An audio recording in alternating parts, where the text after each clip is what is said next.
Hello and welcome back to Dave's Movie Diary. I'm talking about The Breakfast Club, of course, from 1985, one of the quintessential 80s movies.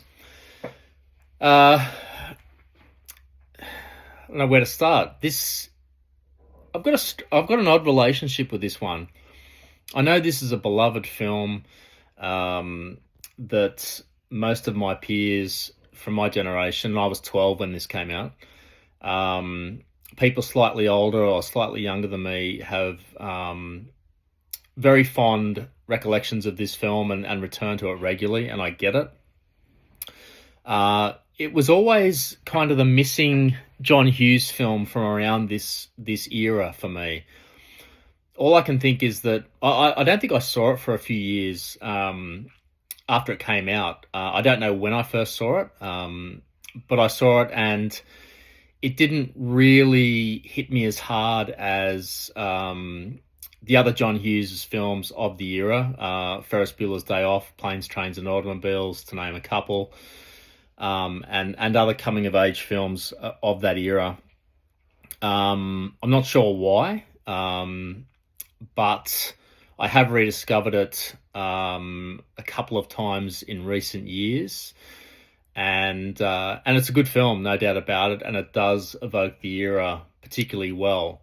But I've got some thoughts on whether it resonates as much. It certainly doesn't quite resonate as much with me as those other iconic films that I mentioned. But what an intro! Is there a more mid 80s or 1985 specifically opening to a film than Don't You Forget About Me?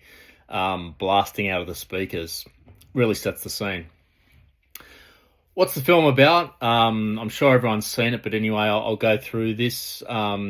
It's quite simple. There's five students having to spend a Saturday in detention in their high school, and the five students broadly represent five different archetypes of teenager.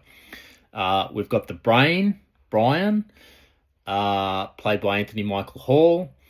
We have the athlete, Andrew, played by Emilio Estevez. We have, she's sort of a basket case, but she's more, she could be a gothic girl, a left of center girl, Allison, played by Ali Sheedy. We've got the princess, or the popular girl, Claire, played by Molly Ringwald. And then we've got the criminal, John Bender, of course, played by Judd Nelson. Principal Vernon is there to supervise and torture, I guess is another way of putting it, which he does, especially against Bender. They really go at each other hard.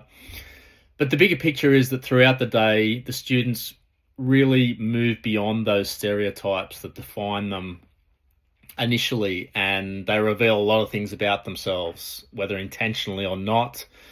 They reveal family pressures that they're under, insecurities, fears, but also joys, positives. And by the end, the premise is that some unlikely friendships and romances are formed. And as well as that, Brian writes the combined essay on behalf of the five students, really asking whether any one label can really define a person. And that's another underlying tenet of this film. So yeah, 1985, where I was 12, I was in year 7, probably as confused and mixed up as most of these characters. I hadn't really gotten into movies big time then, which is probably why this one kind of passed me by. It was probably the year after I think that I really got into that whole movie culture, which was central to our culture back then. I can remember in '86 going to see Ferris Bueller's Aliens, films like that. So maybe this one just came out slightly early for me. I couldn't, I can't really relate um, definitively to any one of the characters, which maybe most of us would say the same thing. Maybe I've got elements of a few of them, but maybe that's why it didn't totally resonate with me as well. John Hughes, where was he in 1985? He was on a slow burn in the early 80s, more as a writer. He started out writing National Lampoon's Vacation, which is an all-time classic and one of my favourites. Mr. Mime in 83, which is also um, one of my favourite films of that era that I haven't revisited for a long time. He directed that. He then directed 16 Candles in 1984, which I've seen only the once, I think, back in the late 80s. He puts out The Breakfast Club and Weird Science, both in 85, both vastly different films. Weird Science, I recall, not too much about, but I remember it was a big deal at the time for various reasons, mainly involving Kelly LeBrock. She went on to marry Steven Seagal, of all people, I think. Then he really hits his stride, I think, with Ferris Bueller's in '86, Planes, Trains, and Automobiles in '87. She's having a baby in '88 with Kevin Bacon. I've seen that. I don't recall much about it either. Uncle Buck in '89 with John Candy is a beloved film, and Wright's Home Alone. Pretty good decade for John Hughes. You can see that the central, well, he uses teenagers basically throughout most of those films, or young people at the very least, to represent his point of view. It was a common thing back then.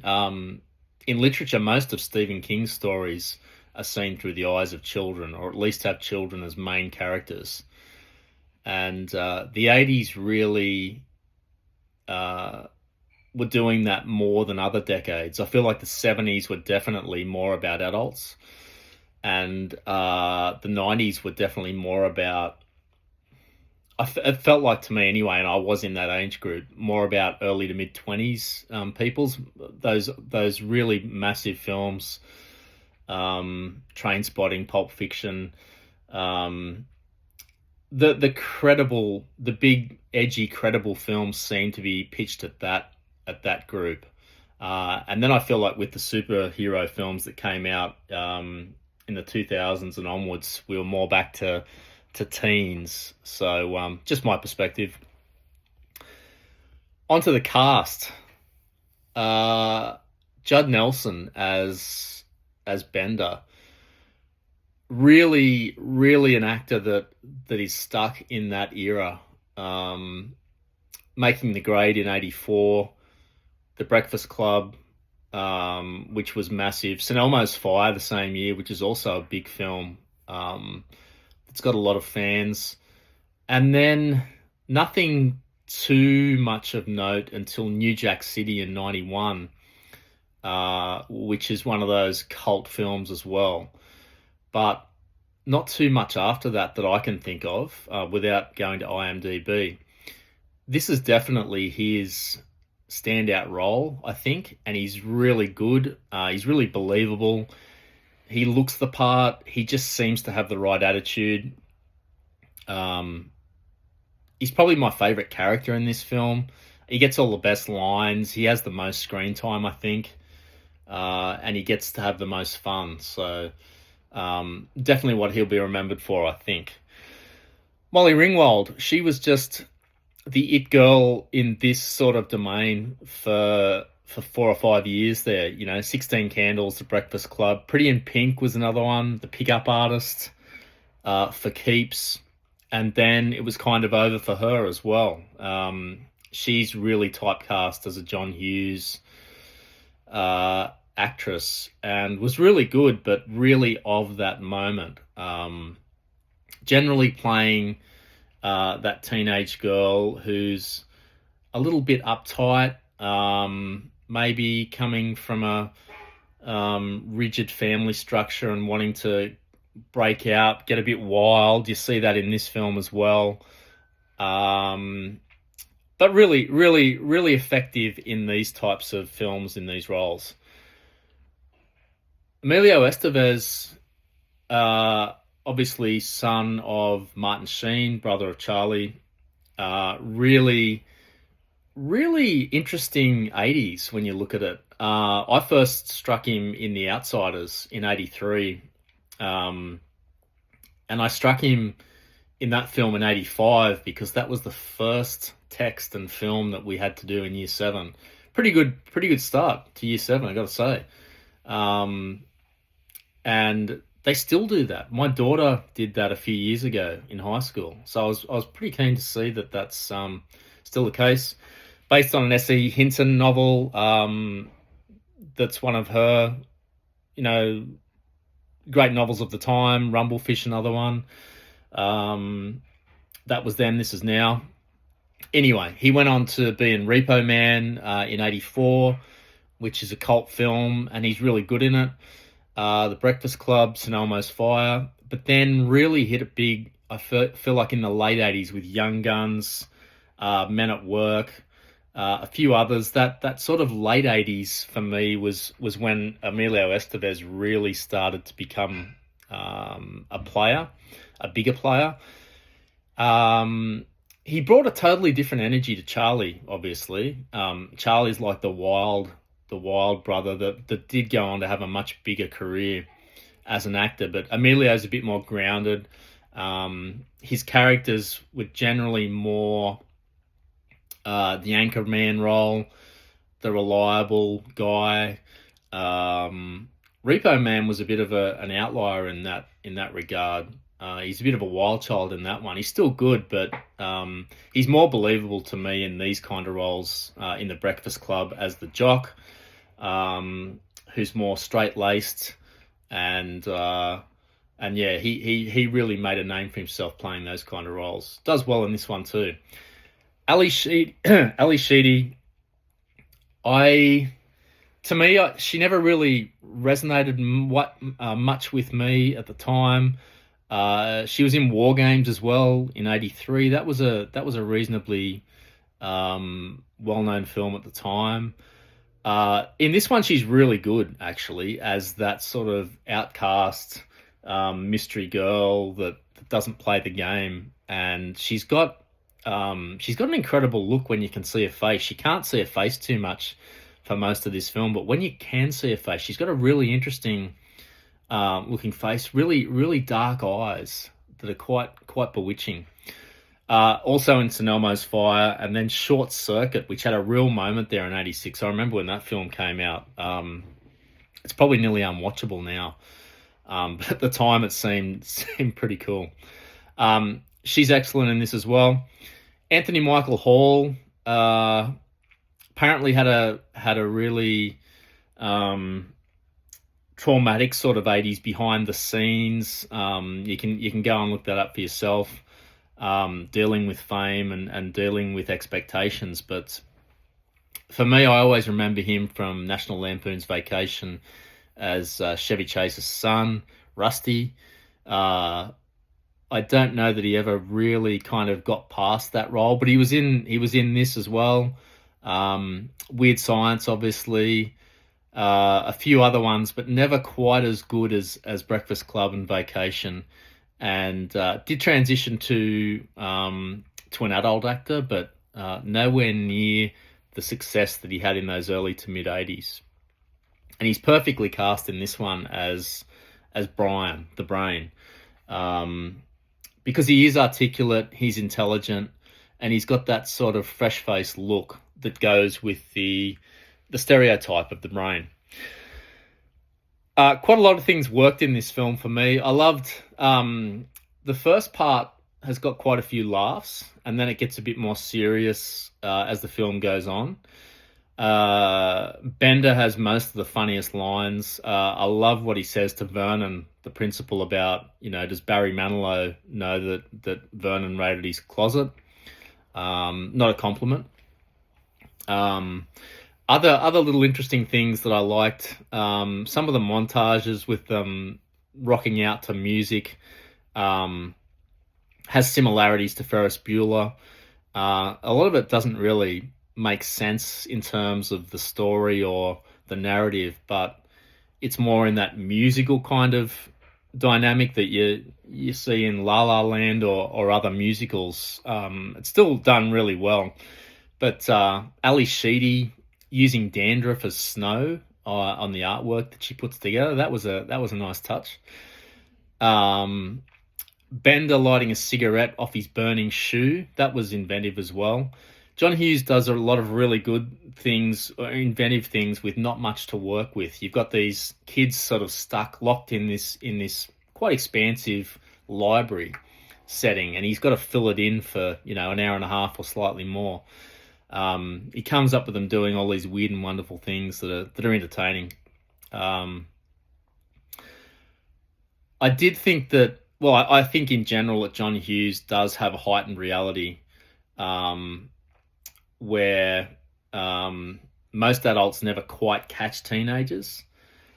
He definitely does. He's got this sixth sense or ability to write really well for and about teenagers and young people in general.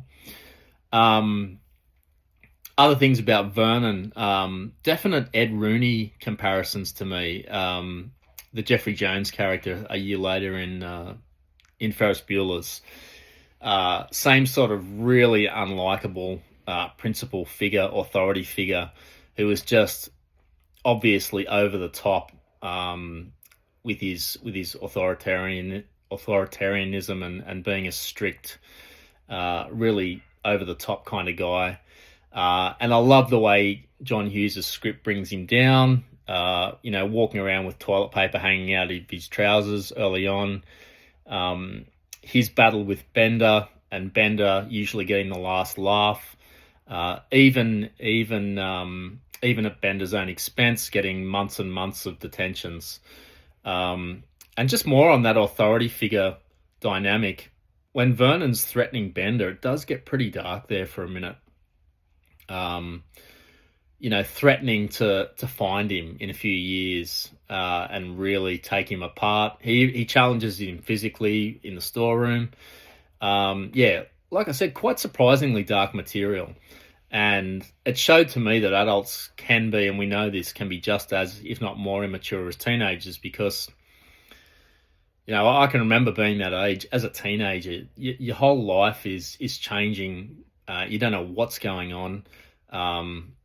What you thought was the way the world worked is changing before your eyes. Your body's changing. Your thoughts are changing. But as an adult, you're meant to have that figured out. And I know that's a bit too simple as well, but certainly by Vernon's age, he should be the better guy, but he's definitely not. Carl the janitor, on the other hand, is the better guy generally, and I wondered if he is actually the wisest character in this film. And it's a great dynamic that initially Bender, I think, tries to make light of Carl's occupation, and Carl just owns it and puts it back on him that, well, actually, I see everything in this place. I just slip around, no one notices me, but I see everything. And that comes to the fore when he notices Vernon looking at some files that he probably shouldn't be, and blackmailing him. So well done, Carl. And Carl, I don't know who the actor is that played Carl, but he's someone that I've seen around before. He's probably popped up in a few of these. So, for me, Judd Nelson was the best performance in the film. He felt authentic. I could relate to him, guys that I knew back then, just like Bender. Well, not exactly like Bender, but definite large elements of Bender. They enjoyed being the bad guy. They enjoyed saying those irreverent lines to teachers or authority figures, and we'd be there sniggering along with them, encouraging them. So I think Judd Nelson might have got typecast in this role.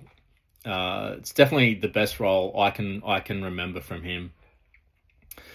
Anthony Michael Hall, I think, um, also shines in the emotional journey that he depicts in this film, especially when he's talking about academic pressure and why he brings the flare gun into his locker.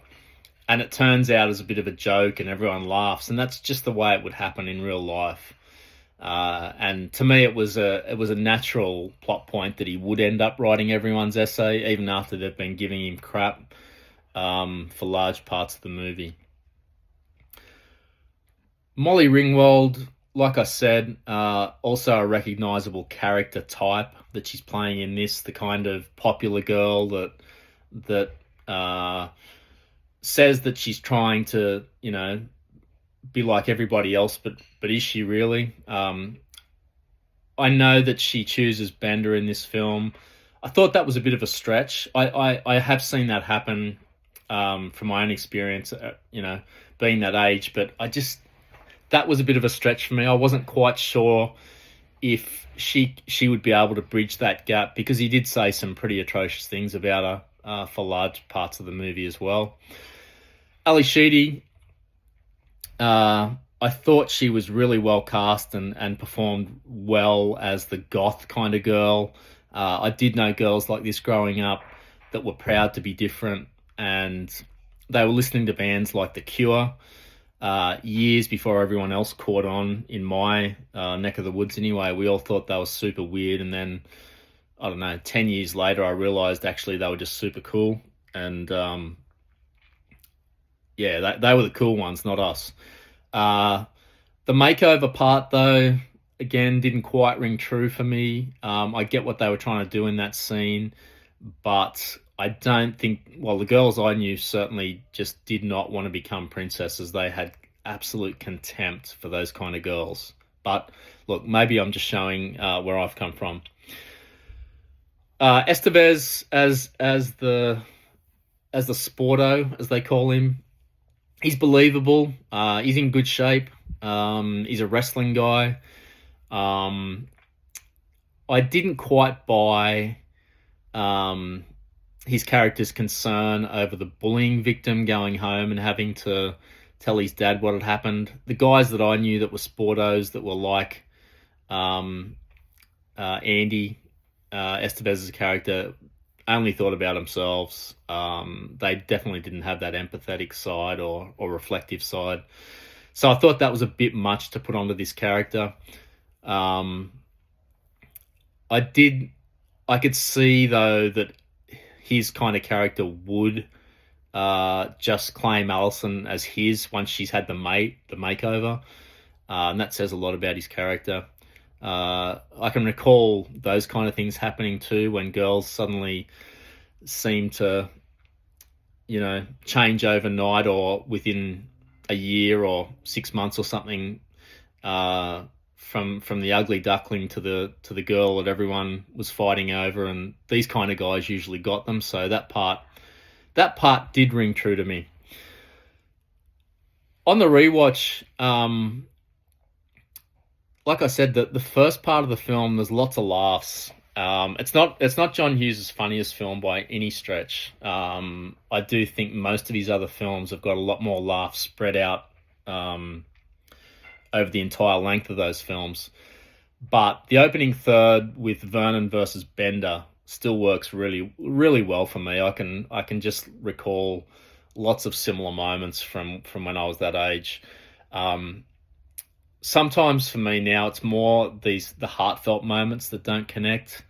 Like I said, I think it is an interesting exploration of teenage angst, but I can't recall too many times when you get those 5 archetypes coming together like they do at points. Maybe the drugs help. That could be the case. So does the film actually work for me? The more I watched it, the more I realised that I don't think The Breakfast Club really works for me as a linear narrative, but maybe it was never intended to be that way. I'm not saying it's not entertaining or insightful. It absolutely is. lots of the individual scenes are terrific. So great dialogue. The acting is really top notch. Maybe it's just that I'm not convinced that the characters' journeys naturally lead to where they finish. Some of the romances feel forced to me. Some of those emotional changes just happen at the click of, they just happen too quickly for me. And when I thought about it a bit more, I started thinking, well, is John Hughes doing something a bit different here? He's just using, for me, each teenager nearly as an avatar. So each one represents that particular teenage stereotype, and he calls them that. He labels them that at the end. So instead of creating these 5 completely rounded characters whose lives naturally unfold, it's more like John Hughes is exploring 5 different personality types. And he's asking, what happens if these stereotypes are forced to spend a day together? Like a psychological experiment. But also leaning into that teenage dynamic and what are their hopes and fears and dreams. So that part, if that's the intention, then it works well, but you have to really think of it in that way. And that's probably why the individual conversations feel so truthful, because each of them seem to explore these different things like peer pressure. What else? Bullying, popularity, academic pressure from parents mainly, but also peers, but also neglect and actual outright abuse in Bender's case, and identity above all. And those moments are really brilliant, but it's when Hughes kind of glues everything together into one emotional narrative that, for me, I don't know, just the movie doesn't quite flow. But maybe I'm comparing it too much with Ferris Bueller's or other films around that time. But I just think Ferris Bueller's works better. It sticks to, 3 characters and really 2. It's really about Ferris and Cameron. And I just felt like their journeys in that film are more consistent from start to finish. I guess you could even... I think you can even make the case that Planes, Trains and Automobiles, the relationship between Neil and Del evolves a bit more naturally, and you can live in those characters without having to consider 5 different characters that maybe don't feel sketched out as much in this film. And so their ultimate destination feels a bit more earned in Planes, Trains and Automobiles, and also Ferris Bueller's. But the more I think about it, I think that The Breakfast Club does feel like sort of lots of brilliant one-act plays stitched together. Maybe that's a better way for me to think about it. Is it a date film? Absolutely. Especially for younger audiences, maybe, that can still relate. I think the themes in this film are universal, no matter that it's 40 years ago now. Relationships, identity, they're always going to be around. So for younger folks, this might be an interesting trip back in time. For older folks, maybe it's a nostalgia piece. Hangover film for sure. It's an easy watch, great soundtrack as well. It's just, like I said, segments put together, so you can sort of just watch it in those bite-sized fragments. It is a watch-alone film for sure if you grew up with it, or you want to sort of think about the deeper meanings, and there are a few, like I sketched out earlier. It is a darker film for me than those other John Hughes movies. So yeah, it does hit the trifecta. So look, summing up, I do totally get it as to why this film has become iconic for my generation and even the one following, because the performances are excellent, the script is full of memorable moments, the soundtrack is timeless, I think, but that's a subjective view. And it does above all capture teenage anxiety incredibly well, and those themes are universal. Like I just said, they're always going to be in vogue. but as I've said throughout, I think for me this film is stronger as a collection of observations about adolescence than it is as sort of one complete dramatic story. And I do think Hughes nearly uses the characters as sort of broad representatives of different teenage personalities rather than fully fleshed out people. And that kind of allows him to explore so many issues that still resonate today. So maybe when I think about it more, I probably admire what this film is striving for and achieving, more than actually loving it emotionally. And I think that's probably why that even though I saw it at around the right age, it just never connected with me the way that Ferris Bueller's does in particular,